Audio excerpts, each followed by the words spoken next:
আমি যখন নামাজে যাব কেন যাব? আমার রবকে খুশি করার জন্য যাব।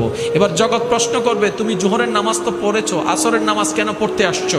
আপনি বলবেন, আমি আসরের নামাজ পড়তে এসেছি কারণ জোহর থেকে আসর পর্যন্ত যেই রব আমাকে বেঁচে থাকার জন্য অক্সিজেন দিয়েছেন, ওই অক্সিজেন দাতাকে খুশি করতে এসেছি।